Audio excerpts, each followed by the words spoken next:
rápidamente esto.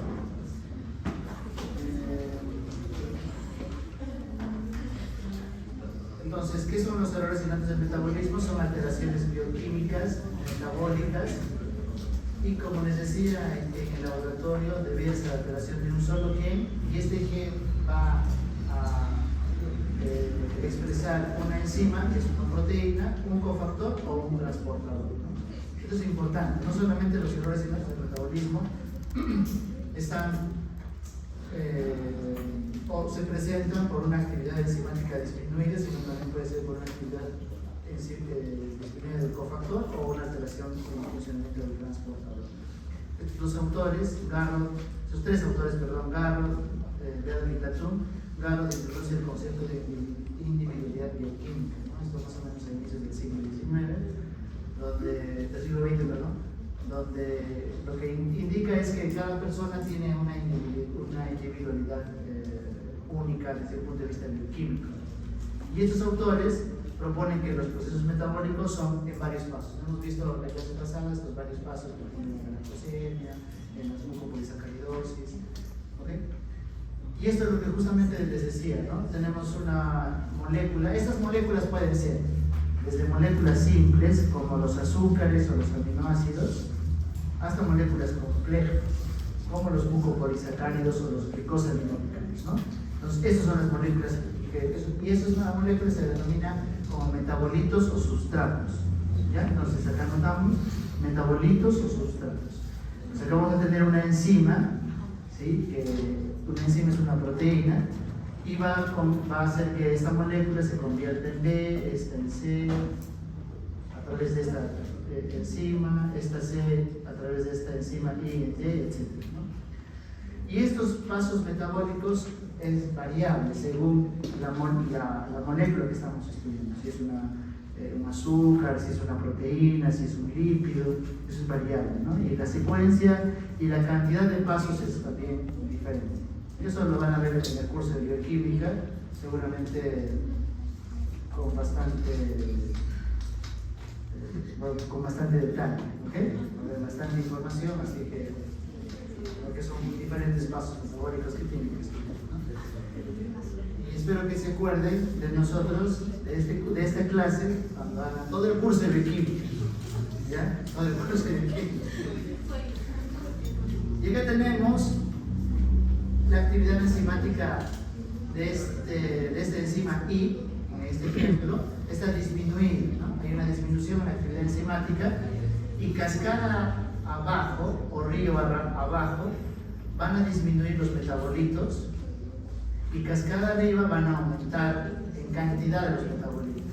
Entonces, desde un punto de vista fisiopatológico, que hemos también evaluado en la clase pasada, las alteraciones fenotípicas pueden ser por un cúmulo de estas sustancias, puede ser cascada arriba, o una disminución en otros metabolitos cascada abajo, eso depende de la vía metabólica que se ve afectada, o la aparición de un metabolito tóxico, ¿sí? Entonces, serían tres causas por las que una persona va a tener los síntomas: disminución de metabolitos cascada abajo, aumento de metabolitos cascada arriba, o la aparición de un metabolito tóxico, porque como se va acumulando, en algunas ocasiones lo que hace la célula es: tengo que eliminar esta molécula, y utiliza una vía alternativa que no existía previamente en la célula, ¿no? Y aparece este metabolito tóxico.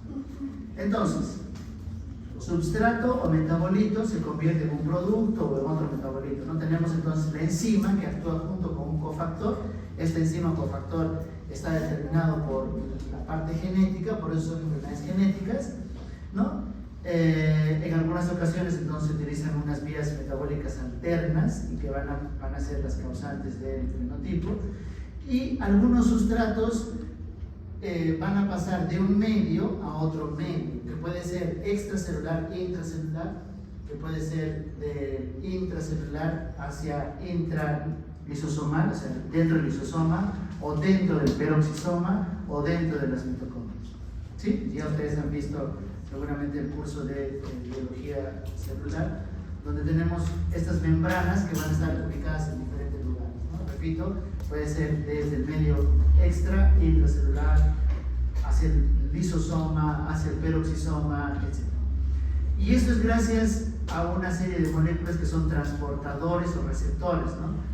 Entonces el sustrato se une a este transportador o receptor e ingresa a este medio in, ¿no? Y luego, bueno, sigue su cascada metabólica. Acá en este ejemplo solo tendría un paso, digamos, ¿no? Pero hemos visto en las figuras previas que pueden ser 3, 4, 5 y pueden ser mucho más complejos. Cuando hablemos de errores innatos del metabolismo, ¿por qué está de color rojo? Porque la mayoría son autosómicas recesivas, sí, recesivas autosómicas. Hay algunas que son ligadas al cromosoma X y menos frecuentes, dominantes, que pueden ser autosómicos o ligados al cromosoma, autosómicos o ligados al cromosoma X, o variantes en el ADN mitocondrial, ¿no? Por eso que vimos la clase pasada cuando hablamos de herencia mitocondrial. ¿En qué momento aparece? La mayoría de las veces estos errores innatos del metabolismo aparecen en la etapa pediátrica, ¿sí? Pero puede aparecer en la etapa adulta o incluso adulta mayor, ¿no? En un adulto, por ejemplo, ¿cuándo sospechar? Supongamos de que entra una persona a una cirugía de apendicitis. Esa persona no sale de la cirugía adecuadamente, hace un cuadro de encefalopatía sin coma, y lógicamente, ¿qué va a decir la familia? Ese cirujano, ¿no? Es malo, ¿no? Y el cirujano tiene, no sé, por ejemplo, una experiencia de 20 años, ¿no? 15.000 apendicectomías, hacerse a ciegas, a la mano izquierda, ¿no? Y cuando evalúan incluso la parte, porque a veces pueden filmar, no ha habido sangrado, no ha habido ninguna complicación. El anestesiólogo, entonces lo miran al anestesiólogo, ¿no? Se le pasó a la mano. El anestesiólogo, ¿no? También tiene experiencia y durante toda la operación el paciente estuvo estable, ¿no? El paciente hace coma. Y hay un tipo de enfermedad genética, un error innato del metabolismo, que se llama deficiencia de ornitina transcarbamilasa, OTC. Y en algunas ocasiones, estos pacientes lo que van a tener es un aumento del amonio. Y el amonio es una sustancia que se metaboliza, ¿ya? Y en periodos de estrés, eventualmente estos pacientes pueden hacer una hiperamonemia, ¿no? Y esa hiperamonemia provocar un daño a nivel encefálico. Entonces, no necesariamente los errores innatos del metabolismo van a aparecer en la etapa pediátrica o en la etapa neonatal, sino también eventualmente en algunas ocasiones en la etapa adulta o incluso adulta mayor. ¿Cuán frecuente es, no? ¿Cuántos errores innatos del metabolismo hay? Más o menos 500, 600 enfermedades, ¿ya? De las 6.000 o 7.000 enfermedades genéticas que hemos comentado.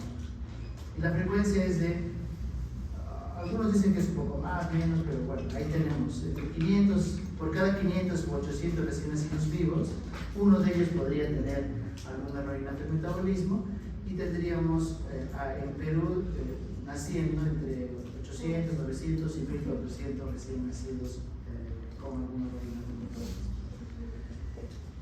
Desde un punto de vista clínico, ¿cómo podemos clasificar estos errores innatos del metabolismo? Por intoxicación. ¿Qué significa intoxicación? Es que justamente lo que está ocurriendo es el acúmulo de una sustancia y este va a provocar el daño, ¿sí?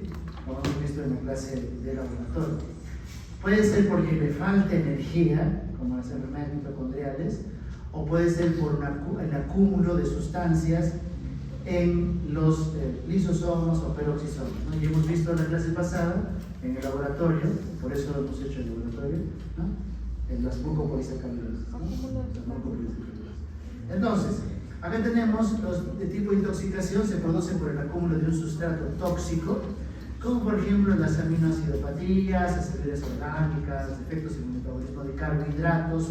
Vimos entonces en la clase de laboratorio, la galactosemia, es un defecto de metabolismo de carbohidrato, la galactosa es un carbohidrato, y los defectos del ciclo del áureo, que les hablaba hace un momento, esta deficiencia, este aumento de amonio, está asociado a este grupo de enfermedades que son defectos del ciclo del áureo, ¿no?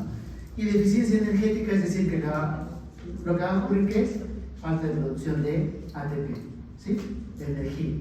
Entonces puede ser nuevamente carbohidratos, algunos metabolismos de carbohidratos, trastornos mitocondriales o también los ácidos grasos, ¿no? La energía se produce a través de carbohidratos principalmente y la oxidación de ácidos grasos. Entonces eso hace de que la energía disminuya y la persona tenga diferentes síntomas, ¿no? O los mismos trastornos o enfermedades mitocondriales que hemos hablado también la clase pasada. Y los de depósito tendríamos el acúmulo de sustratos en una organela, ese se llama así de depósito, ¿no? Entonces, a lo que hemos comentado en el laboratorio en la clase pasada, que casi nadie habló, pero igual tuvieron buena calificación, es que en las mucopolisacaridosis es una enfermedad de depósito lisosomal, ¿sí? El lisosoma es el que se afecta. En el lisosoma se va acumulando de manera progresiva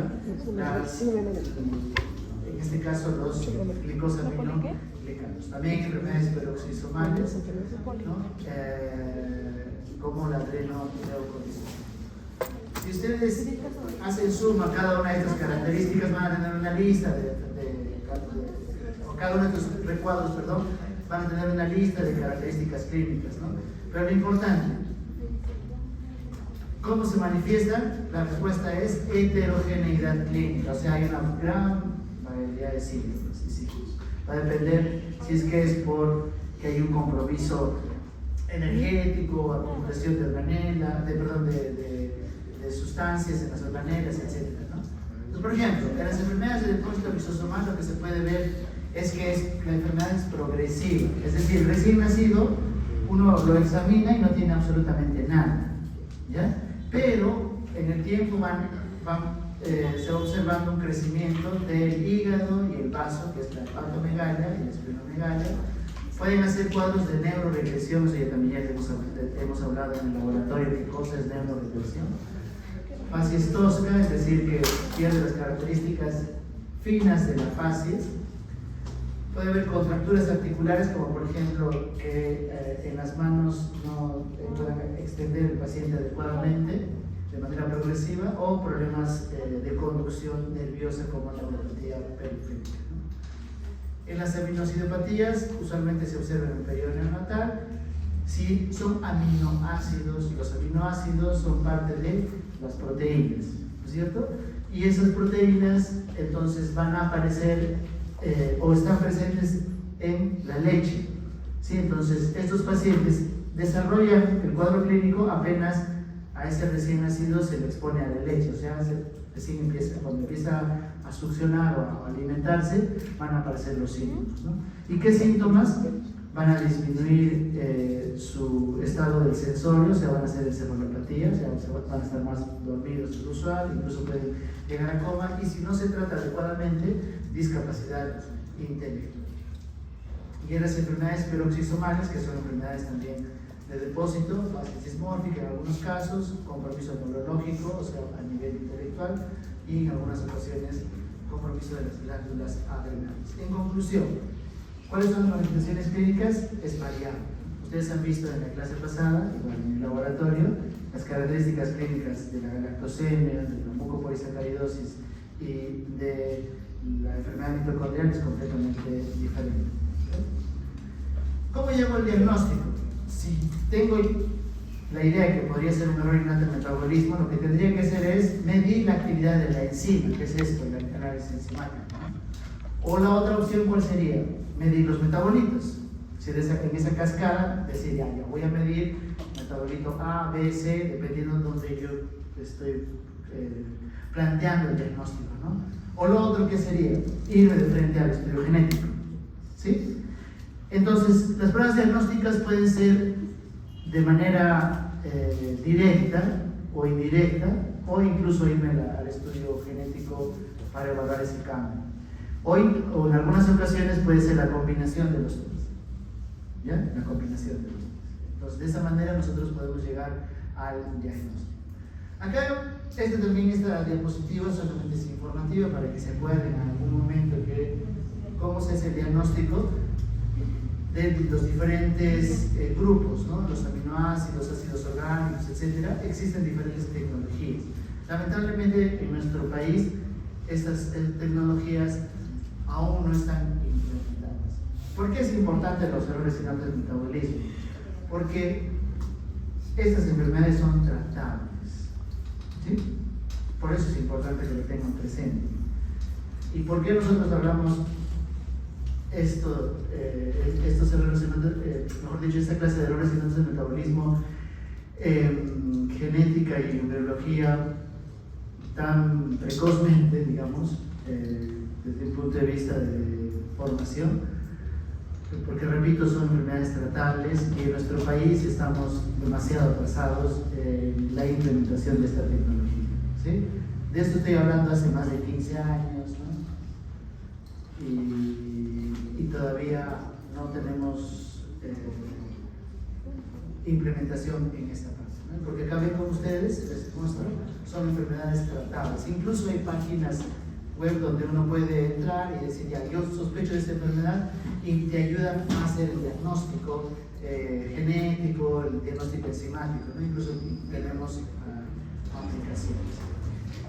¿Y por qué les digo esto? Porque muchos de estos errores innatos del metabolismo se tiene que hacer el diagnóstico mediante el tamizaje neonatal. ¿Qué es un tamizaje? El tamizaje lo que va a hacer es tomar un grupo poblacional y de ese grupo poblacional seleccionar quienes están probablemente enfermos, y luego de eso hacemos el diagnóstico.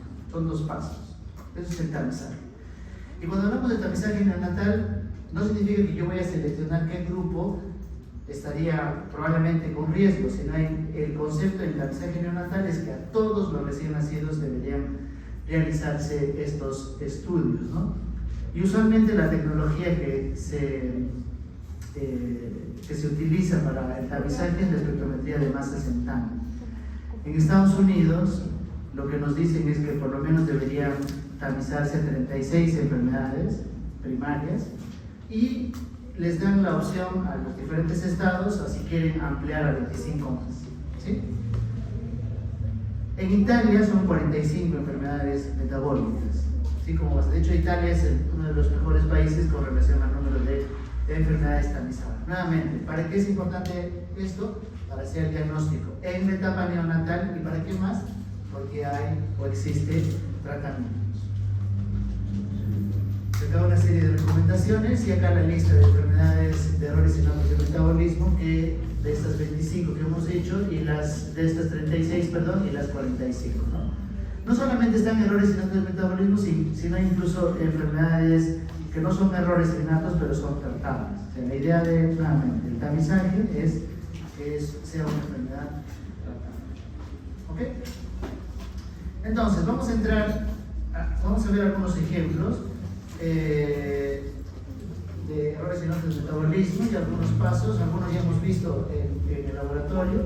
Fenilcetonuria es una aminoacidopatía y tenemos 2 causas: deficiencia de fenilalanina hidroxilasa, el 98%, o su cofactor. ¿Sí? Entonces, para ir mostrándoles con ejemplos lo que hemos indicado hace un momento, ¿no? Que puede ser la enzima o el cofactor. En este caso, el cofactor 2%. Herencia, como hemos comentado hace un momento, también la mayoría son recesivas autosómicas, casi sin pierde. ¿Y qué va a ocurrir? Va a haber un acúmulo de fenilalanina. Esto va a provocar, esto es la parte de la fisiopatología para que se pueda entender mejor, ¿no? ¿Qué produce el acúmulo de fenilalanina? Va a alterar la proliferación de las dendritas, o sea, a nivel neuronal, y la mielinización, o sea, no va a haber un recubrimiento adecuado de las neuronas, ¿no? Y por otro lado, va a inhibir a la producción de algunas moléculas en el cerebro, como la serotonina, la dopamina y la noradrenalina. Entonces, este es el paso metabólico. La fenilalanina se convierte en tirosina, la tirosina se convierte en dihidroxifenilalanina y esta en melanina. La fenilalanina se convierte en tirosina mediante la fenilalanina hidroxilasa más su cofactor. Ahí está el cofactor, tetrahidrobiopterina BH4. Eso sí lo van a tener que aprender. Esta vida son 3-4 vías que tienen que aprender como ejemplo, ¿no? Entonces, la tirosina, por ejemplo, está relacionada a la síntesis de catecolaminas y tiroxina, ¿ya? Y bueno, la fenilalanina se convierte en ácido fenilpirúvico. Entonces, ¿qué ocurre cuando hay una deficiencia de la actividad, o cuando hay una variante en en el PAH, ¿no? Va a producir una disminución en la actividad enzimática de la fenilalanina y hidroxilasa, y lo que vamos a observar es un aumento de fenilalanina y una disminución cascada abajo de estas moléculas. Y por ejemplo, va a haber una disminución en la cantidad de melanina, y los pacientes lo que van a tener entonces es problemas neurológicos, si es que no se tratan lógicamente, y van a tener una pigmentación de la piel mucho más clara que el resto de la familia, ¿no? Que el resto de la familia, ¿ok? Entonces, como decíamos, ¿qué pasa si no hago el diagnóstico temprano? El paciente va a tener discapacidad intelectual irreversible, epilepsias, hiperactividad, eczemas y un olor característico a moho, ¿sí? De hecho, si ustedes, a las personas que van a las más curiosas, van a ir a leer errores innantes del metabolismo y van a ver que existen enfermedades con olor, con la orina, a jarabe de axe, ¿sí? Esta va a ser un olor a moho. Hay otra enfermedad con olor a pie sudado. ¿Sí? Y así, ¿ok? Claro, esas características clínicas lo describieron hace mucho tiempo, pero la idea es hacer el diagnóstico temprano, ¿no? Porque muchas de ellas provocan discapacidad intelectual o retraso mental irreversible. ¿Qué pasa con una persona que tiene discapacidad intelectual irreversible? Esa persona, desde un punto de vista de dinero, no va a producir, ¿sí? Entonces, no es que en Estados Unidos sean bonitos, ¿no?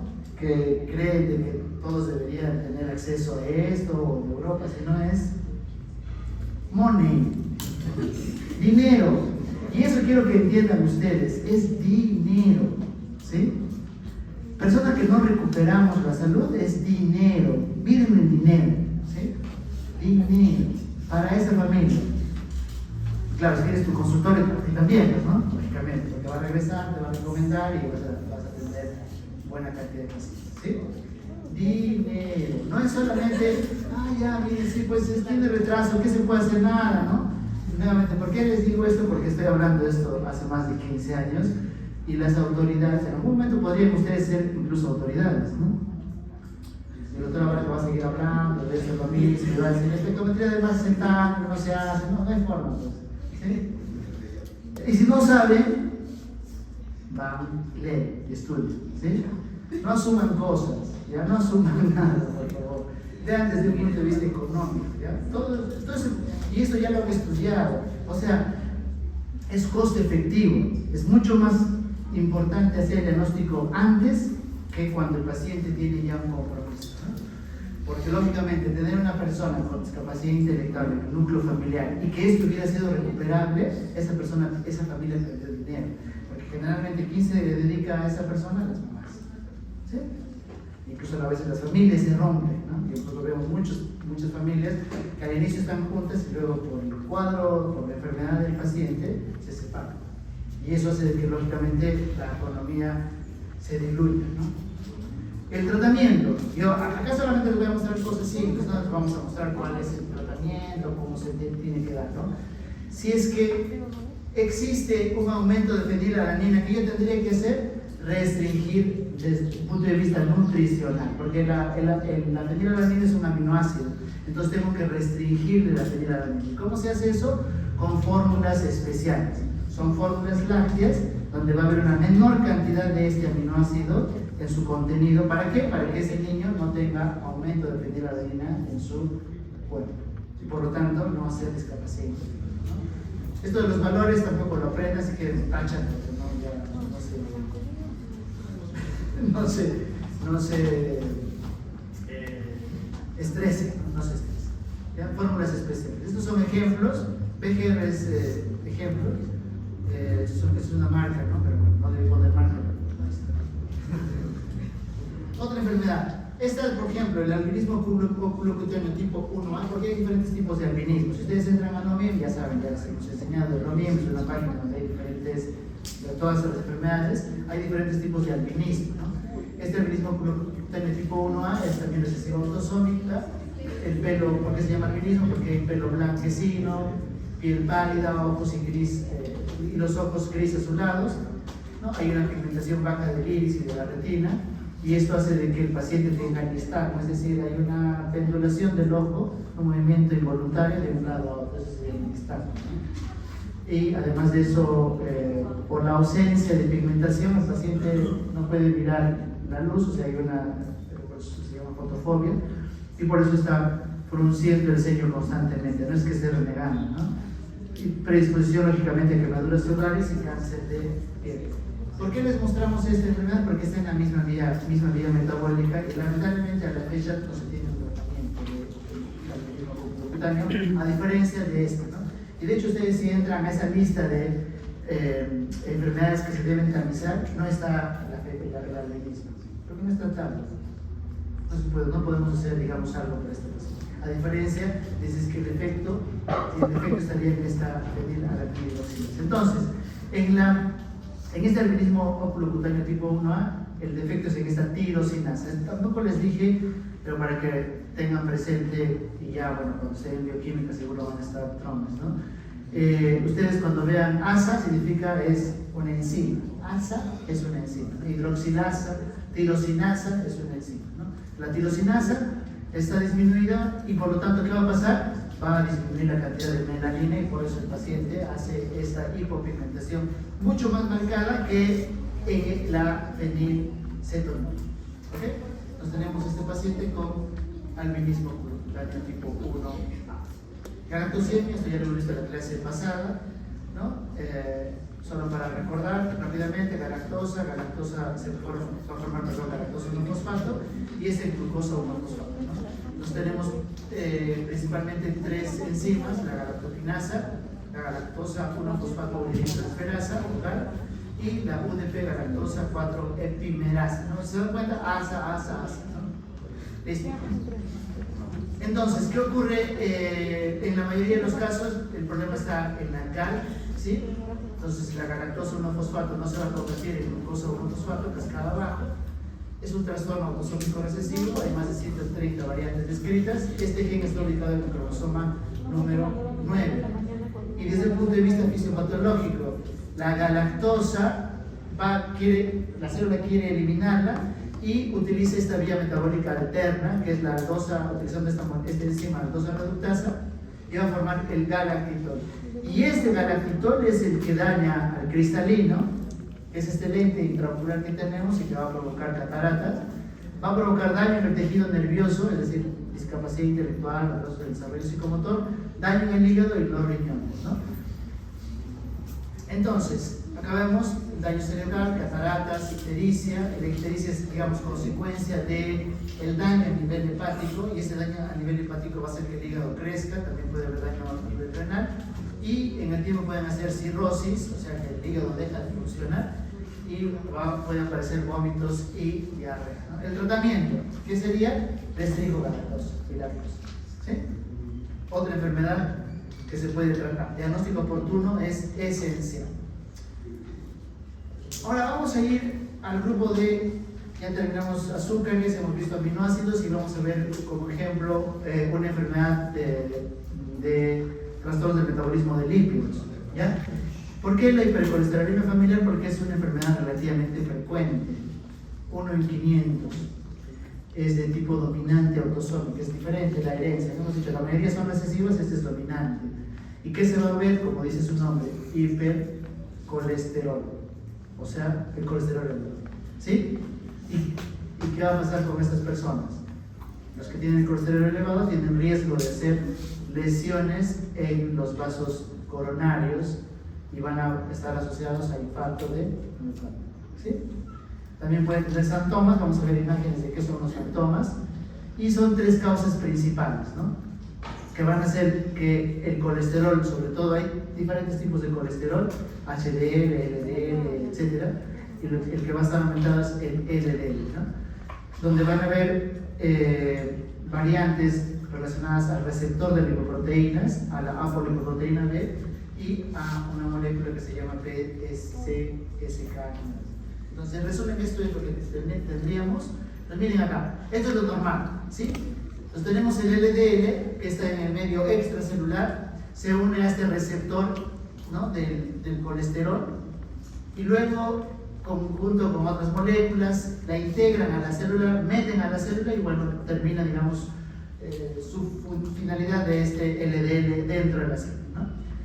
Este LDL también va a actuar junto con el PCSK9, que es este de acá, ¿sí? Esta molécula, y además que el LDL es transportado a través de la apolipoproteína B. Entonces, ¿qué ocurriría si es que el receptor estaría mutado o una variante? No va a entrar el LDL a la célula. ¿Y qué va a provocar? Es que el LDL aumente. Y por lo tanto vamos a tener el colesterol elevado. ¿No es cierto? Listo. Entonces, ¿qué pasaría si la apolipoproteína B, que es la que lleva, no funciona adecuadamente? Si no funciona y no la puede integrar para que sea reconocida por este receptor, ¿qué va a ocurrir? Aumento del LDL. O, por ejemplo, la molécula PCSK9,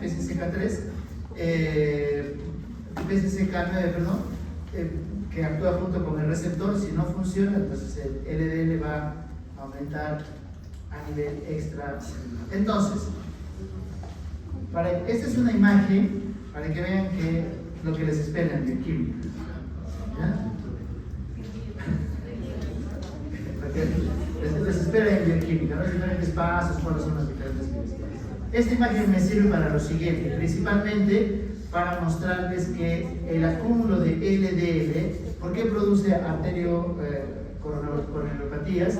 Porque va a haber un aumento en el endotelio de estos vasos sanguíneos, aumenta la cantidad de lípidos y eventualmente esto puede obstruir, ¿no?, el flujo sanguíneo. Entonces, al haber una obstrucción de un flujo sanguíneo, lógicamente van a ser un infarto, ¿no?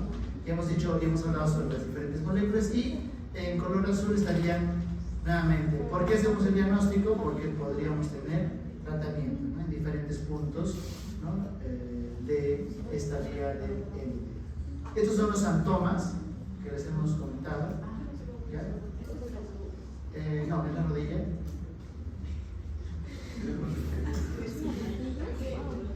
En algunos casos pueden hacer este halo.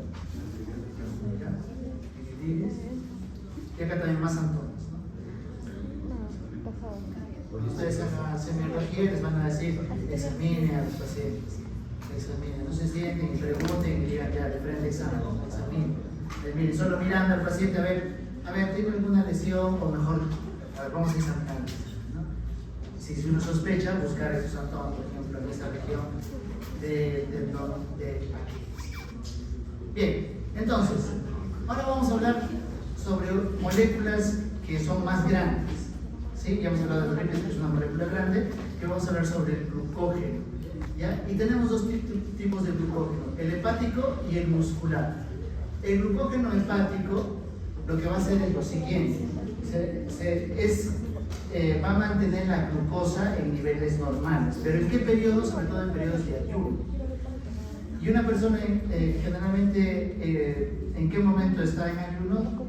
Durante toda la noche, ¿sí? Entonces, generalmente este glucógeno, en las personas que se alimentan 3 veces al día, ¿no?, vamos a tener que, en la noche, ¿no?, vamos a tener el ayuno, y al final, digamos, al despertar, este glucógeno se va a desintegrar, porque este glucógeno está formado por glucosa. Se desintegra y lo que va a hacer es del hígado meter la glucosa hacia la sangre. ¿Ok? ¿Sí? Mientras que el glucógeno muscular, su función es que el músculo funcione adecuadamente. Eso nada más. ¿Sí? O sea, no tiene una función relacionada a mantener la glucosa en la sangre. ¿Listo?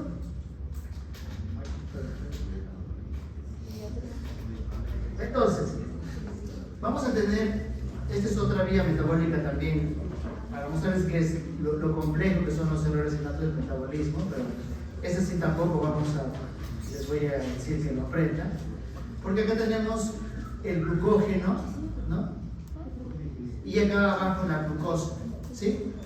Entonces, este glucógeno, cuando se va a desintegrar en glucosa, cuando, hemos dicho el glucógeno hepático, cuando la glicemia va cayendo, y eso sobre todo es en periodos de ayuno prolongado.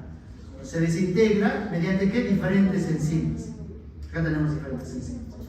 Pero cuando tenemos exceso de glucosa, ¿qué se hace con esa glucosa? La acumulamos en glucógeno mediante otras enzimas. ¿Ok?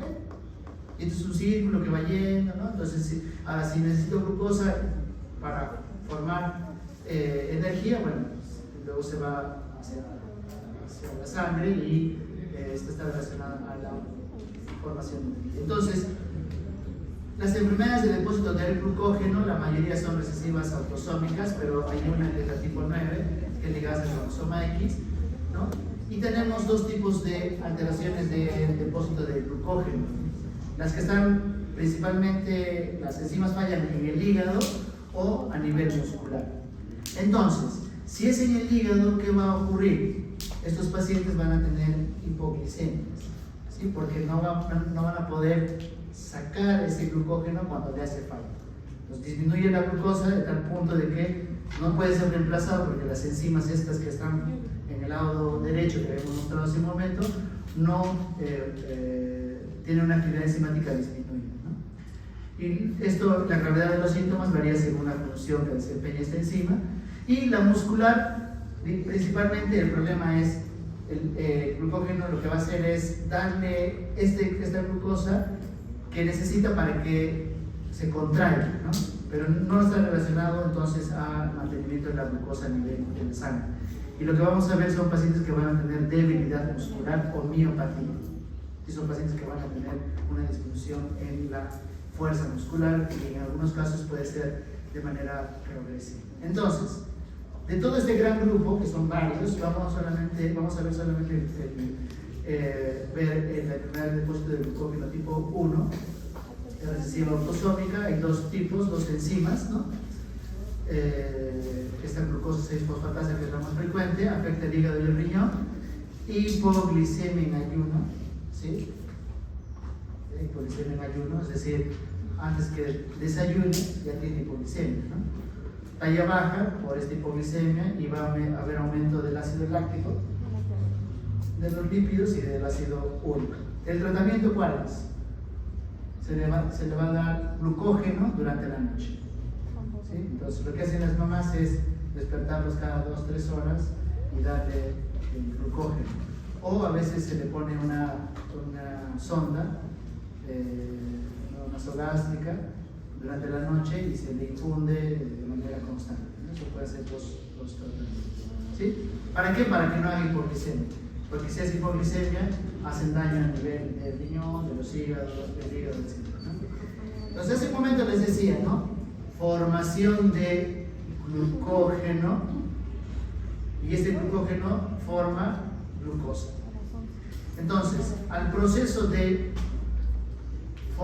glucógeno a glucosa se llama glucogenólisis. Y el proceso de formación de la glucosa para que forme el glucógeno se llama glucogénesis. ¿Ya? Entonces, en las enfermedades que acumulan glucosa en el glucógeno es por una alteración en la glucogenólisis. ¿Sí? Glucogenólisis. O sea, esta vía está alterada. ¿Cuántos pasos son? Diferentes. El ejemplo, el tipo 1A, que está el 1A o el 1B, ¿no? Y por último tendríamos las enfermedades, las mucopolisacaridosis, son enfermedades de depósito lisosomal, como un ejemplo de que el lisosoma está alterado, es progresiva la enfermedad. Las características clínicas comunes es facies tosca, desde que pierden las características finas, faciales. Puede haber hepatoesplenomegalia, es decir, el hígado y el vaso grande. Puede haber afectación del corazón, el esqueleto se afecta, son pacientes que tienen talla baja en la mayoría de los casos, y hay una excreción aumentada de los glucosaminoglicanos, ¿no? O GAGs. Hay varios tipos. Si la persona ansiosa mira y dice 1, 2, 3, 4, falta el 5, ¿no? 6, 7, falta el 8. No, esa sí la clasificación. ¿Ya? Hay algunas partes en medicina que se utiliza bastante la lógica, pero en algunos otros, como en esto, no queda de otra que si eres experto en el área que tienes que memorizar. No queda de otra. ¿Ya? Pero la mayoría de las veces todo tiene una lógica, ¿no? Si aplicamos anatomía, fisiología, ¿no? Entonces tienen que ir integrando eso de manera progresiva. Aunque los cursos ahora van a ser integrados, pero igual hay que traer esos conocimientos previos para entender, ¿no? La tipo 2 es de herencia recesiva ligada al cromosoma X, es la única, el resto es autosómica recesiva o recesiva autosómica, ¿no? Entonces miren las características clínicas de este paciente que tiene MPS, este tiene MPS 2 y este niño tiene MPS 1, ¿no? La facies tosca, ¿a qué me refiero a la facies tosca? Miren cómo ha aumentado el grosor de la punta nasal, ¿no? Se ve más gruesa, ¿sí? De hecho incluso la cresta nasal, esta parte, está mucho más gruesa, ¿no? Eso es facies tosca. Además tiene, por ejemplo, las cejas también muy gruesas, el vermellón de los labios, que hemos hablado que es el vermellón, que es la parte roja, ¿no? De los labios, está mucho más, está aumentado de tamaño, incluso hay una macroglosia, se tiende a sacar la lengua, porque la lengua no ha crecido, ¿no? Igual que en este paciente. Ahora, la pregunta es, ¿este paciente cuando era recién nacido tenía esta facies? No. ¿Ya? Es una enfermedad progresiva, que en el tiempo va apareciendo las características clínicas. Y estos pacientes van a tener estas contracturas articulares, lo que les decía hace un momento, ¿no? Que no van a extender, por ejemplo, las manos. Si uno le pide a estos niños a hacer esto, solo llegan hasta ahí. El diagnóstico no es tan complejo, a diferencia, por ejemplo, de la fenilcetonuria, que eventualmente podría tener una pigmentación un poco más clara, ¿no? O a diferencia de la glucogenosis, o lo que estábamos hablando hace un momento de las enfermedades por depuesto del glucógeno, no hay estas características, no existen estas características clínicas que son algo fáciles de distinguir. Entonces, esos son pacientes extraídos de revistas, de algún texto, de revistas. Y esta es una niña evaluada en el Instituto Nacional de Salud del Niño, ¿no? Está parada, sobre una silla, ¿no? Miren la talla, ¿no? Bien corto. ¿Ok? ¿Cuántos años le estimo?